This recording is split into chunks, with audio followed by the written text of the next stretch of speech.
제8월달 시청자위원회를 시작하도록 하겠습니다. 지난주에 국민의힘에서 YTN의 특정 프로그램의 특정 앵커에 대한 지적이 있었는데 보도 내용에 대한 어떤 팩트의 시시비 이런 것이라기보다는 정치 미디어 비평으로서 적절치 않은 그런 부분들이 있었다라고 생각을 합니다.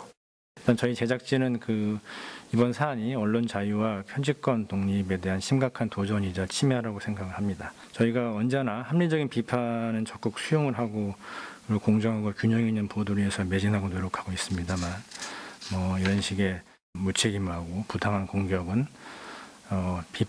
언론의 비판 기능에 대한 어떤 재갈 물리기 차원이 아닌가 이렇게 저희는 받아들이고 있고요.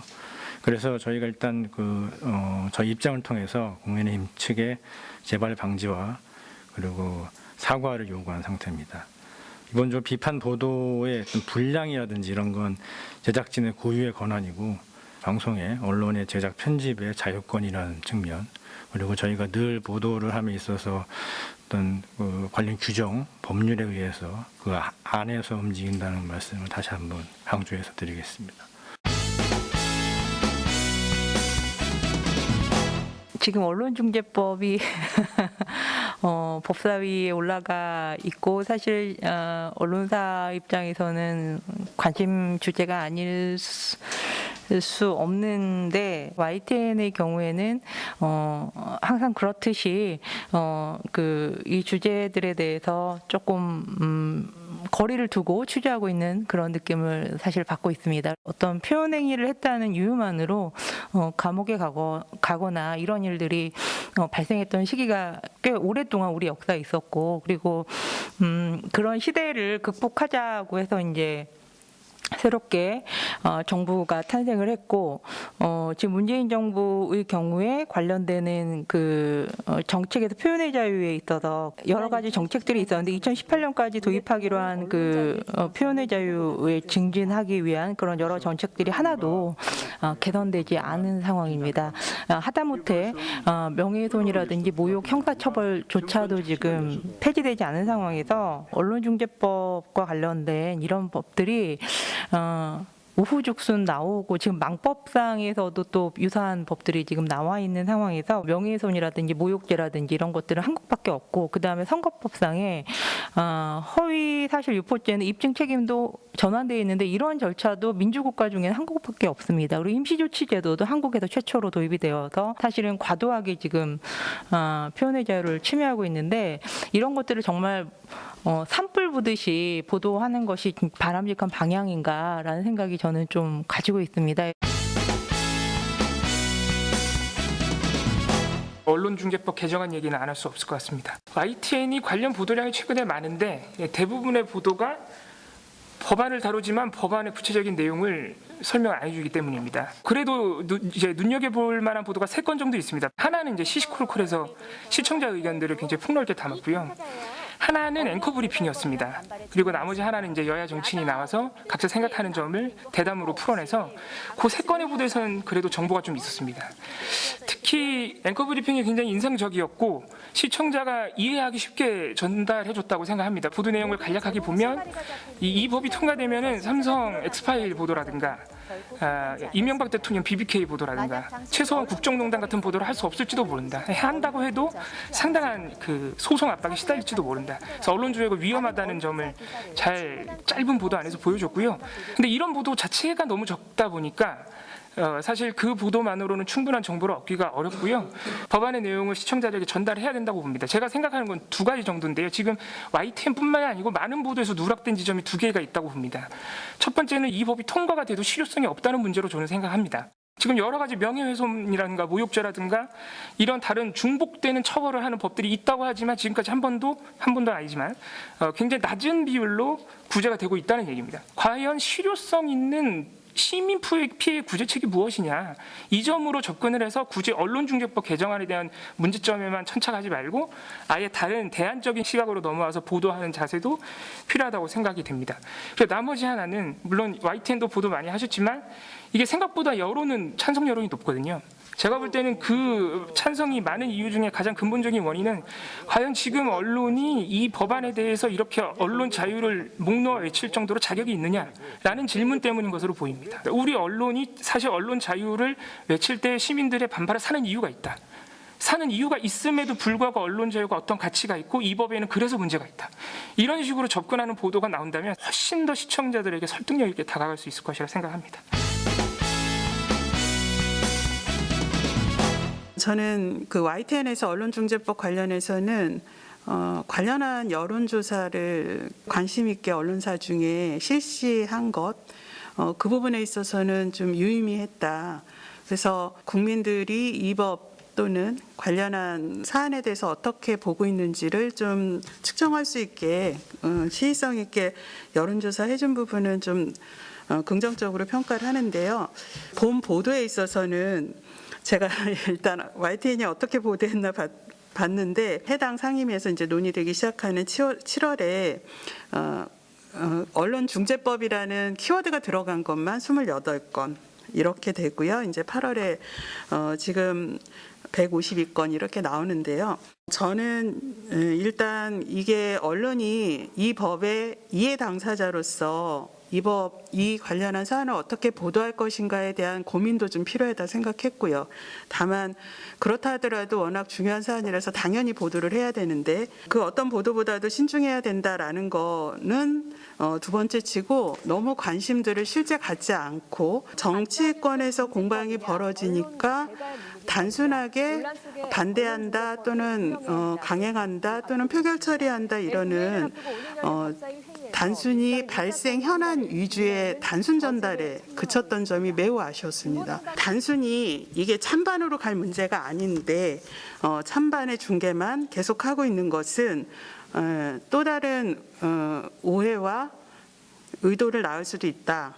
이런 생각에서 지금이라도 YTN에서 이번 법안의 본질이 무엇인지 그리고 그 높은 지지를 나타내고 있는 국민들의 생각은 왜 그렇게 높은 지지인지 그리고 언론 내부와 국민들의 인식차가 왜 이렇게 큰지 이런 부분에 대해서 제대로 좀 분석하는 게 필요하다 이런 생각입니다. 중재법과 관련해서는 그 자유와 책임의 밸런스를 얘기를 할 때 자유도 얘기해야 되고 책임도 얘기해야 된다. 우리 그 찬성 여론이 그렇게 중재법에 대해서 징벌배상에 대해서 그렇게 높은 이유가 책임지는 정도가 너무 미약해서 그런 악의적이거나 그 중과실에 의해서 기업 하나가 파산을 해버리든지 누군가의 생명을 고통스러워지는 그런 단계까지 가는 것으로 부터는 방어를 해줘야 되는 게 아닌가. 사실은 제가 결제 서류에 그 피해에 대해서 때로 배상액을 지급하는 것을 사인을 하고 이런 걸 하면서 계속 그런 미안함을 갖고 있었습니다.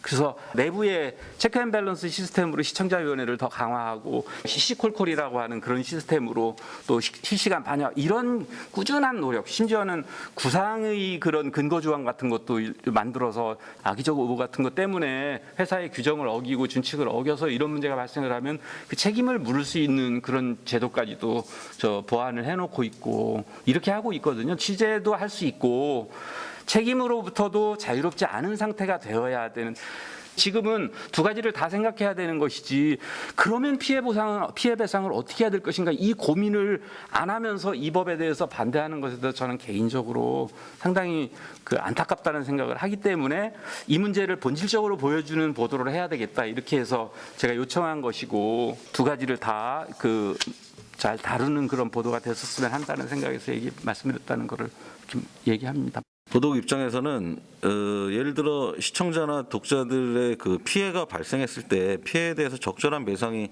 이루어져야 된다는 거 그런 대원칙에 대해서는 뭐 반대하지 않고요. 그건 적절히 법안에서도 이걸 보장을 해야 된다는 입장이지만 이제 고의나 중과실 이런 것들이 잘못하면 좀 악용될 우려, 그리고 또 과잉 입법의 문제, 뭐 이런 것들은 이른바 그 독소 조항이라고 불리는 것들, 이게 좀 너무 빨리 입법을 추진하면서 간과되는 게 아닌가, 이런 문제점에 대해서는 몇 차례 저희 보도를 했었고요. 또 그리고 앞으로 개선돼야 될 이 법안이 앞으로 적절히 우리 사회에 정착하기 위해서는 어떤 것들이 좀 더 수정 보완될 필요가 있지 않느냐, 이런 부분에 대해서는 끊임없이 저희도 좀 보도를 통해서 전달을 하고자 노력을 하고 있습니다.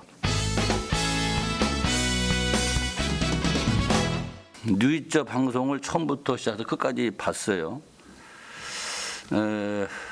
뉴이처 방송 시간이 지나서 보니까 약 71분이 방송이 됐는데 그 71분 동안 정치 관련 뉴스가 53분이 방영됐습니다.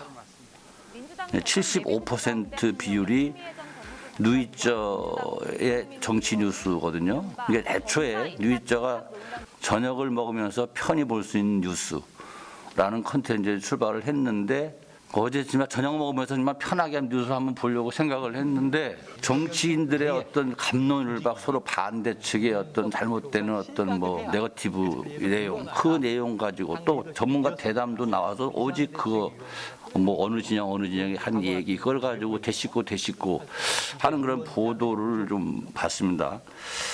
그래서 이제 그런 것들이 제 생각으로는 오히려 일반 시민들, 국민들한테 정치적 갈등을 부추기는 거 아닌가 하는 그런 생각이 좀 들더라고요, 저는. 그래서 그런 것을 좀 생각하셔서 그야말로 처음에 시작한, 그야말로 처음처럼의 어떤 그 콘텐츠를 편안하게 저녁을 먹으면서 좋은 미담 얘기도 하고 정치적이 아닌 그런 정치 얘기를 한다 하더라도 꼭 필요한 얘기만 좀 보도를 좀 해주셨으면 좋겠다라는 생각이 듭니다. 저희 그 뉴스가 있는 저녁 정치 관련 콘텐츠가 너무 많다고 말씀하셨는데, 지금 대선 전국이다 보니까 조금 불가피한 면이 있고요.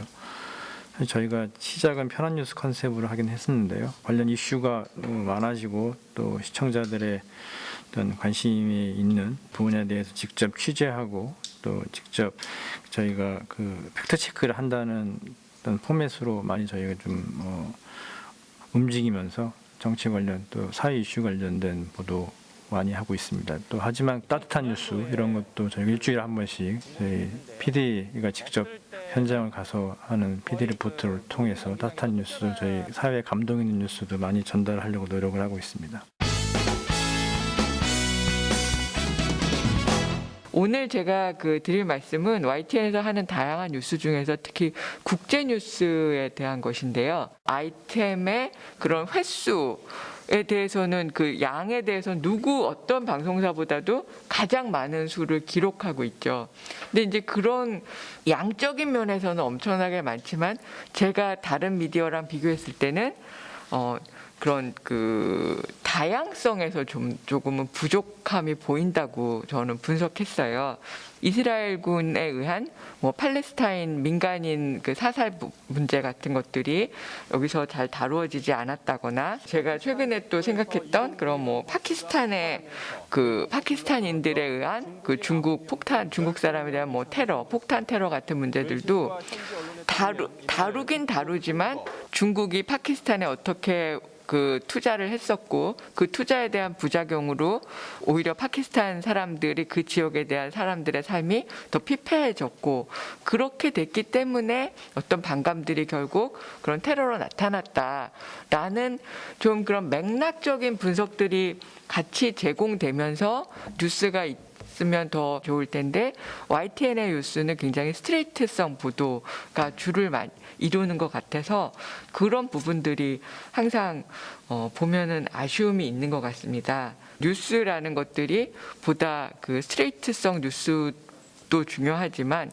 그것을 담고 있는 그런 컨텍스트도 같이 제공되는 그런 뉴스가 있었으면 좋겠고, 아이템을 선정하는 데 있어서도 소수인들 또 어떤 그 주변 국가, 또 미국의 안에서도 정말 또 그 안에서 아주 작은 뉴스들이지만 또 우리가 알아야 할 뉴스들, 그런 것들도 다양하게 그렇게 제공이 되기를 기대하겠습니다. 네, 저희도 이제 항상 국제부에서도 그게 딜레마입니다. 주로 미국, 일본, 중국 이런 위주의 아이템을 찾고 그것만 뭐 뉴스거리가 되는 것이냐 생각하는 게 사실 일반화되어 있습니다. 그 이스라엘은 그래도 예외적으로 그래도 좀 다뤄지는 편입니다. 그런데 이제 파키스탄 등 이른바 제3세계의 기사거리들이 다룰 만한 가치가 있는 게 있어도 일단은 뭐 다른 거에 우선순위에서 밀려서 저희가 잘 다루지 못하는 점 저희도 반성을 하고 있는 부분인데 YTN이 발전을 위해서 반드시 필요한 부분이라서 조금씩 더 노력을 기울여야 되겠다는 생각입니다. 제가 이제 올해 8월과 8월에 좀 이제 소비자와 관련된, 그러니까 소비자 피해와 관련된 뉴스에 대한 의견을 좀 말씀을 드리도록 하겠습니다. 첫 번째는 좀 제가 좀 칭찬드리고 싶은 뉴스가 있었는데요. 쿠팡 갑질로 만든 최저가 결국은 소비자에게 돈 뜯어라는 제목으로서 결국 이러한 쿠팡의 불공정 행위들이 온라인 쇼핑몰에 그 소비자 가격을 올리게 해서 소비자로 하여금 결국은 피해가 돌아왔다라는 그런 관점에서 기사를 다루었습니다. 사실 이러한 기사들에 대해서 물론 쿠팡이라든지 대기업 이런 부분들을 타 방송에서는 이제 언론에서는 강조를 했지만 YTN에서는 소비자들의 어떤 피해가 있었다라는 부분에서 관점을 다루어서 저는 이러한 관점들이 굉장히 좀 좋았고 사실 우리가 불공정 행위를 바라볼 때 그것은 기업과 기업 간의 문제가 아닌 전체 국민의 피해로서 다가올 수 있는 부분들이기 때문에 이런 부분에 대한 관점은 좋았다라고 생각을 합니다. 하지만 아쉬운 뉴스도 있었습니다. 8월 15일에 YTN에서는 머지포인트와 관련돼서 머지포인트 환불 요청 사태 파문 전자상거래 금융사회도 불똥이라는 제목으로 이 머지포인트 사태로 인해서 결국은 좀 온라인 쇼핑몰이나 이를 제휴했던 금융사들에게도 이용자들이 책임을 묻고 있다라는 기사가 있었습니다. 사실 불똥이 튄다라고 하면은 그 사건이나 말썽의 꼬투리가 조금 엉뚱한 사람에게 미쳐서 좀 화를 입힌다라는 뜻으로 이제 받아들일 수 있어서 실제 이 기사에서 보게 되면은 물론 그러한 머지포인트를 판매 행위를 한 온라인 쇼핑몰이라든지 금융사에도 책임이 있다 또는 현재 제도상에서는 그 피해를 물을 수 없다라는 그런 이제 양측의 입장이 있었지만 결국 이 제목으로만 봤을 때에는 소비자들이 엉뚱한 곳에 좀 화풀이를 하고 있다 또는 피해를 엉뚱한 곳에 책임을 묻고 있다라는 것으로 들릴 수 있기 때문에 좀 더 좀 소비자 입장에서의 어떤 좀 고민 있는 제목이 좀 필요하지 않나라는 생각이 들었습니다. 이수연 위원님 말씀하신 그 머지 포인트 부분 다룰 때 우리가 이제 소비자 입장에서 고민이 좀 더 필요하다 이런 지적을 하셨는데 이것도 좀 반성을 하고 그 보도할 때 소비자 입장 그런 것들을 항상 강조를 하는데 잘 반영이 안 되는 경우가 많이 있었습니다. 그런 부분들을 좀 더 잘 살펴보도록 하겠습니다. 난민 문제를 좀 언급하지 않을 수 없을 것 같습니다. 우리 대한민국 국가는 난민 지위 협정에 가입했기 때문에 국제사회에서 일어나는 이러한 대규모 난민 사태에 대해서 이것을 수용해야 될 국내법적 실질적인 책임이 있다라는 접근의 보도와 전문가들의 어떤 패널로서의 어떤 출연을 통해서 이것이 우리 사회에 갖는 의미가 무엇인가라는 것들을 이야기하는 게 바람직한데 앵커 리포트에 현지 협조자만이라는 제목을 vs 난민 수용까지 이렇게 이제 대립 관계로 보도하는 것이 과연 바람직한 것인가에 대한 부분도 우리가 좀 곱씹어봐야 되지 않느냐. 그러니까 이제 이런 대립 관계를 제가 보도하지 말자라는 취지가 아니라 이러한 보도를 넘어서야 된다는 것을 말씀드리고 싶다는 것이죠. 앞으로 이런 문제에 대한 그 전문가, 특히 우리 그 한국에는 난민기구 한국 대표부가 있습니다. 그래서 이 난민기구에 저희가 또 그 정부가 기금을 내고 있거든요. 우리 국민의 혈세로. 그러니까 이게 어떻게 함께 갈 수 있는지 또 이럴 때 이제 난민 홍보대사인 그 정우성 씨 같은 분들을 스튜디오에 모시고 왜 이 문제에 목소리를 높이는지에 대한 부분도 한번 좀 코너를 마련해서 시청자들에게 소개하는 시간을 가졌으면 하는 바람을 가지고 있습니다. 그 정우성 씨가 저희가 전에도 이제 그 난민 문제로 모셔서 얘기를 들어본 적은 있었습니다. 근데 이게 얼마 전부터 사실 이게 휘발성 있는 이슈로 저희도 받아들이고 있습니다. 이게 만약에 뭔가 결정할 부분이 되면 찬반 의견들도 많이 대립이 되고 그런 문제인데, 저도 아까 그 난민 문제에 대해서는 소장님 말씀하신 대로 우리가 난민 지위협정에도 가입이 돼 있고 그런 면에서는 좀 더 우리도 선진국의 반열에 올라 있고 이런 국가로서의 역할을 충분히 해야 된다는 생각을 갖고 있고요. 이런 기회에 적극적으로 보도에 반영하도록 하겠습니다. 국제방송에서 최근에 제가 그 인도에서의 그 팬데믹의 굉장히 심각성을 보면서 인도에서 보도하는 통신을 굉장히 유심히 좀 바라보게 됐습니다.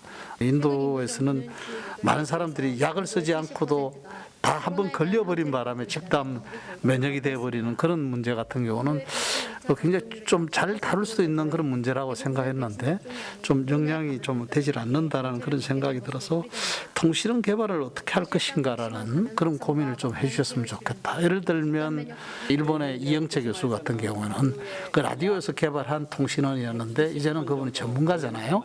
그래서 대부분의 미디어에서 그분에게 다 연결을 하는 그런 정도의 어떤 전문가로 되었는데, YTN도 뭐 어차피 다 특파할 수 없다면 그런 좋은 통신원들을 잘 개발하거나 이런 부분들이 굉장히 소중할 것 같아서 꼭 한번 고민을 해 주십사 하는 그런 말씀을 드립니다.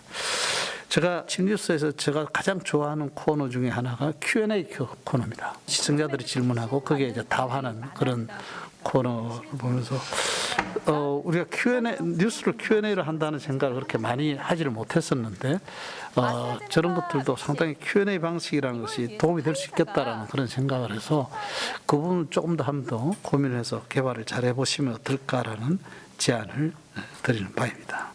자, 그러면 아까 우리 미뤄뒀던 의제 정찬영 사장님에 대한 평가. 적절한 말인지는 모르겠습니다만은 편하게 발언하시는 시간을 좀 갖도록 하겠습니다.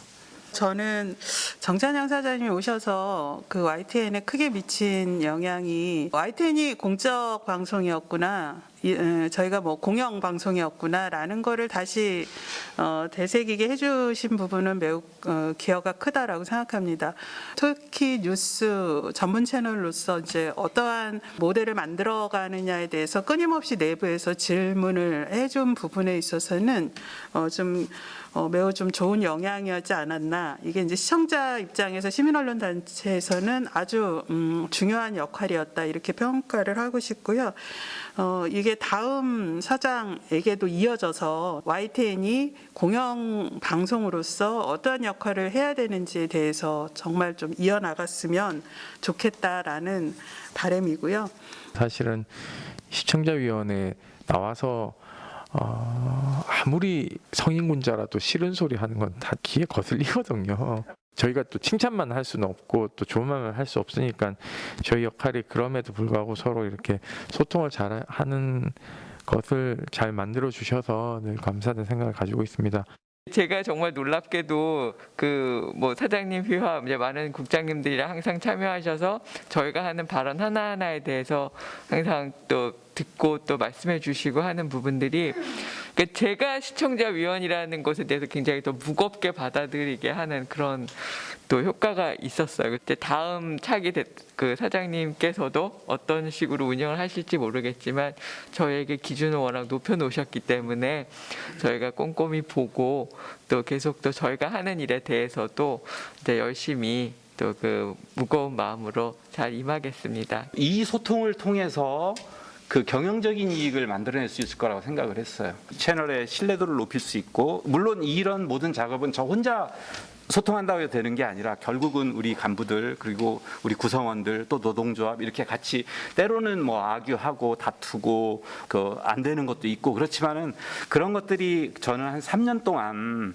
축적이 됐다고 생각합니다. 제가 이제 여기 경영하면서는 이렇게 공적인 책무를 열심히 하면서도 경영적으로 성공할 수가 있다는 걸 보여줄 수 있느냐 없느냐가 제일 고민이었습니다. 근데 저는 단언컨대 그 성과를 냈다. 그래서 두 마리 토끼를 다 잡는 거를 완벽하진 않습니다. 그리고 여기 소통하면서도 부족한 점도 많고 아직도 미흡한 점도 많고 저도 부족한 게 많았는데 길을 내는 데 있어서는 이런 길이 있다라는 것을 뚜렷이 한번 확인할 수 있는 계기가 됐다라고 저는 생각합니다. 자, 그러면 오늘 우리 시청자위원회는 사장님 마지막 인사하면서 박수를 치면서 마무리를 하도록 하겠습니다. 자, 수고하셨습니다.